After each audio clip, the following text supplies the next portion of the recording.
السلام علیکم ورحمۃ اللہ وبرکاتہ۔ عزیز طلباء، انویٹر ایجوکیشنل سسٹم کے یوٹیوب چینل سے اس سے پہلے ہم نے آیت نمبر 6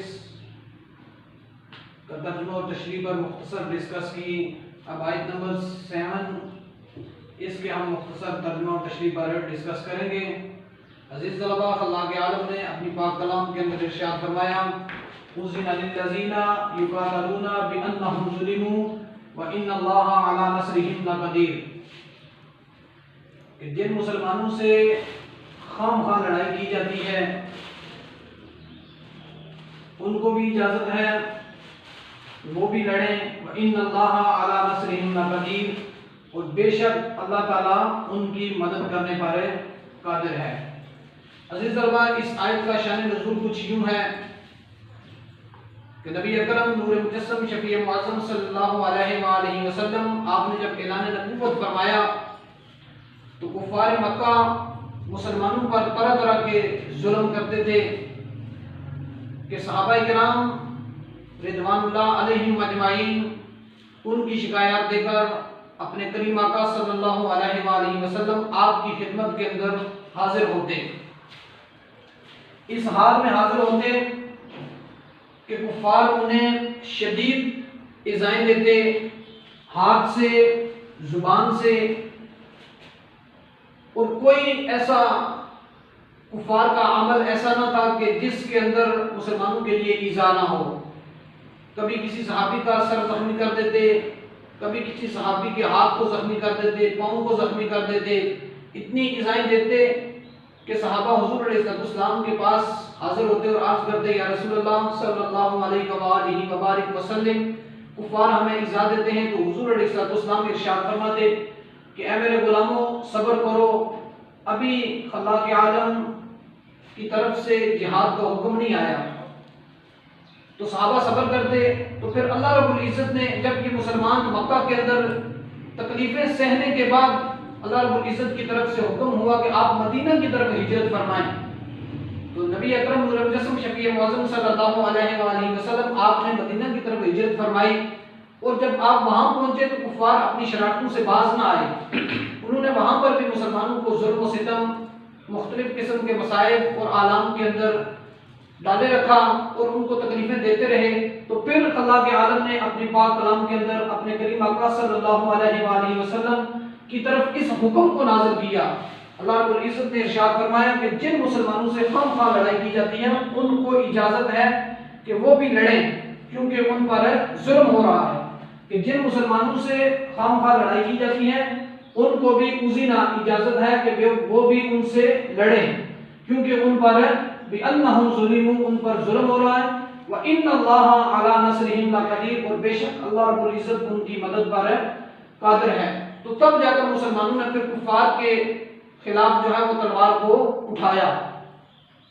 تو جب کسی جگہ پر ظلم و ستم کی انتہا ہو جائے تو پھر اہل ایمان کی اتنی قوت اور طاقت ہو کہ وہ اس ظالم کا ہاتھ روک سکیں، تو وہاں پر لازم ہے کہ وہاں پر ان ظالموں کا ہاتھ کو روکا جائے۔ تو پھر جب نبی اکرم صلی اللہ علیہ وآلہ وسلم آپ کی طرف جب جہاد کا حکم آیا تو پھر صحابہ کرام رضوان اللہ علیہم اجمعین نے کلمت اللہ کے لیے، اس کی بلندی کے لیے ہر ممکن کوشش کی اور ہر جہاد اور ہر محاذ پر حضور علیہ السلام کے ساتھ رہے، چاہے وہ بدر کا مقام ہو، احد کا مقام ہو یا غزوہ تبوک ہو۔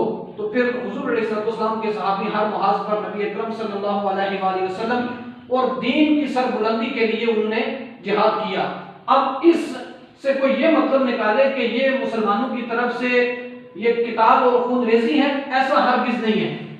حضرت عبداللہ ابن عباس رضی اللہ تعالیٰ عنہ آپ فرماتے ہیں یہ پہلی آیت ہے جو قتال کفار کے معاملے میں نازل ہوئی، اور اس نے جہاد کا یہ پس منظر جان کر کوئی عقل مند یہ نہیں کہہ سکتا کہ اسلام کا جہاد بھی دوسری اقوام کی خون ریزی اور قتل و غارت کی طرح ہے۔ مسلمانوں نے تلوار تو اپنے دفاع میں اس وقت اٹھائی جب کفار کا ظلم و ستم اپنی انتہا کو پہنچ گیا۔ اب کوئی اس سے یہ ہرگز اخذ نہیں کر سکتا کہ مسلمان جو ہے وہ خون ریزیاں کرتے ہیں۔ انہوں نے تلوار اٹھانے کی اجازت ہی اس وقت ملی جب کفار کا ظلم و ستم جو تھا وہ اپنی انتہا کو پہنچ چکا تھا۔ تو اللہ رب العزت نے ارشاد فرمایا کہ اگر ان کو اجازت نہ دی جاتی تو پھر یہ کفار کا ظلم و ستم اور آگے چلا جاتا. تو پھر اللہ رب العزت نے قرآن مجید برہان رشید کی اس آیہ کریمہ کا نزول فرمایا، مسلمانوں کو قتال اور جہاد کی اجازت دی.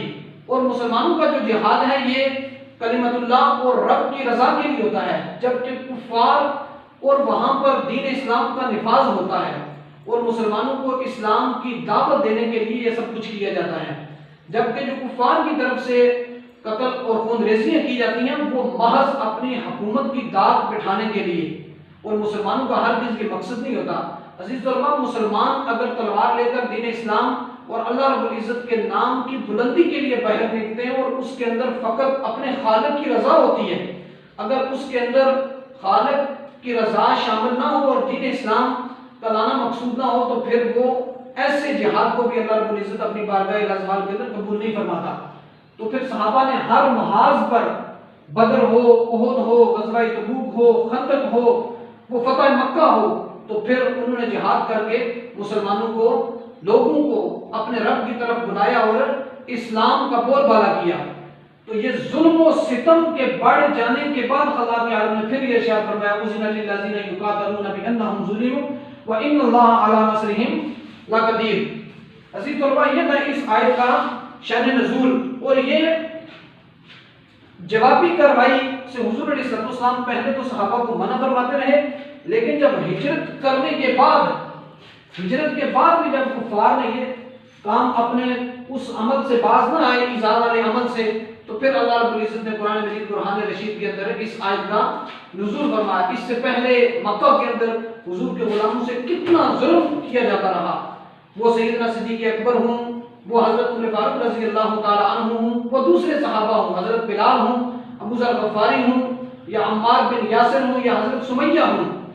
تو آپ مکی دور کے اندر صحابہ پر ظلم ڈھائے گئے، لیکن نبی علیہ السلام کی طرف سے اس پر صبر کا حکم دیا جاتا رہا. حضور نے فرمایا کہ ابھی تم صبر کرو، اللہ رب العزت کی طرف سے جہاد کا حکم ابھی نہیں آیا. تو پھر جب جہاد کا حکم آیا تو پھر مسلمانوں نے ان تلواروں کے ساتھ پھر کلمت اللہ کے لیے ان کفار کے ہاتھ کو بھی روکا اور ان کے ظلم کو بھی ختم کیا. عزیز طلباء، اور پوری دنیا کے اندر امن عالم کا بول بالا کیا.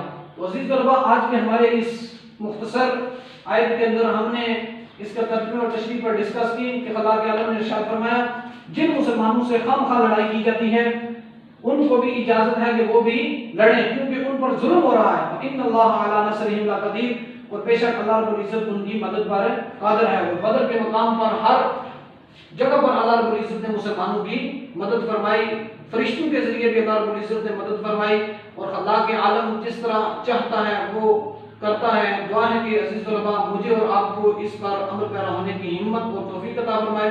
اللہ حافظ. السلام علیکم ورحمۃ اللہ وبرکاتہ.